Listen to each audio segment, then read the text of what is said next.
Stop buying these boats now. Buy these instead. Every spring, thousands of buyers walk onto a boat lot and drive away with a boat that costs more in 5 years than it should have. Nobody warns you because the dealer earns the same commission either way. Today, 5 boats to stop buying and 4 to buy instead. Let's get straight into it. Number 1. Regal. Regal has positioned itself as the boat for buyers who want to feel like they upgraded without actually upgrading anything that matters mechanically. The LS and Surf Series price within a few $1,000s of chaparral for comparable length and horsepower, yet independent owner surveys report canvas, upholstery, and hardware wear showing up a full year earlier than on boats costing the same amount from other builders. The interior styling photographs beautifully at the boat show and starts looking tired the first season it sits outside. What you are actually funding is a design and marketing team, not a stronger hull or a better warranty. Resale listings confirm it. Regal boats sit longer and sell for less at 3 years old than nearly every direct competitor in the same price bracket, which is the used market quietly telling you what the badge is worth once the showroom lighting is gone. Owners who bought based on the interior alone routinely report being surprised at trade-in time, when a dealer values their Regal thousands below what a chaparral of the same age and hours brings in. That gap doesn't happen by accident. It happens because the used market has already done the hull comparison you skipped at the showroom. Number 2. Larson. Larson has spent the last decade cutting cost out of the build in ways that do not show up until the boat is several years into ownership, while keeping pricing close enough to Bayliner and Four Winds that most buyers assume the quality must be comparable to. It is not. Independent hull inspections report thinner gel coat and more frequent stringer moisture issues by year 5, problems that are expensive to fix and easy for a dealer to avoid mentioning during a sea trial on a brand new unit. You will not feel the difference on the test drive. You will feel it in the repair estimate 5 years from now, which is exactly the point at which the warranty has already expired and the bill becomes entirely yours. Marine surveyors who inspect used Larsons for buyers routinely flag the same stringer moisture readings, which tells you the issue isn't a batch of bad luck, it's the build spec itself. Number 3. Rinker. Rinker built a loyal following in the 2000s on genuinely solid mid-range bowriders, and the brand has been trading on that reputation for years longer than the current build quality supports. Multiple ownership changes have left parts availability inconsistent, and owners report waiting months for warranty components that competitors ship within weeks.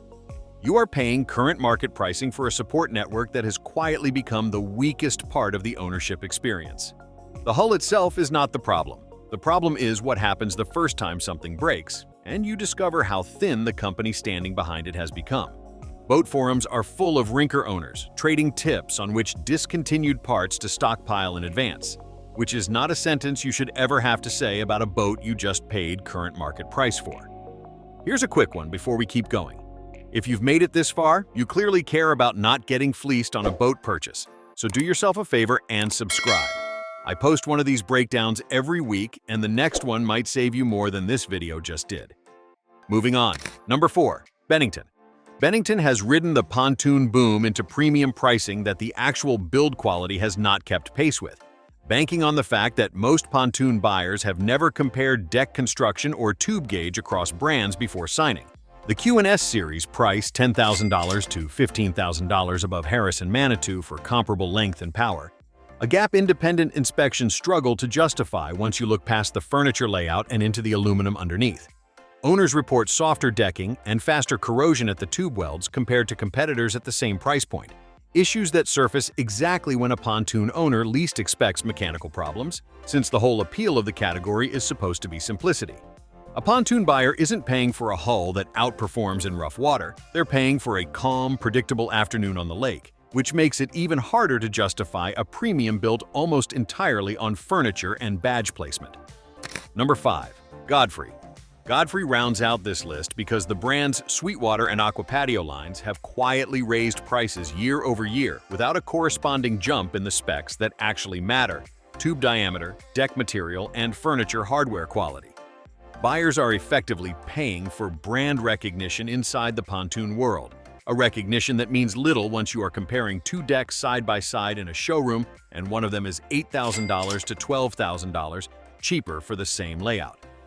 Ask any Godfrey owner what specifically justifies the price over a comparable Manitou, and most of them point to the name on the tube, not anything they can point to on the water.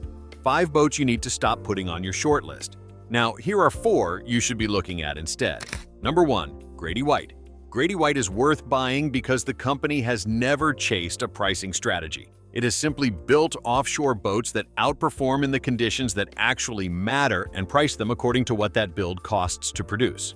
Independent rough water testing consistently ranks Grady White hulls above competitors at the same price point, and resale values above 75% after 5 years confirm that the used market has never stopped trusting the name for reasons that have nothing to do with marketing.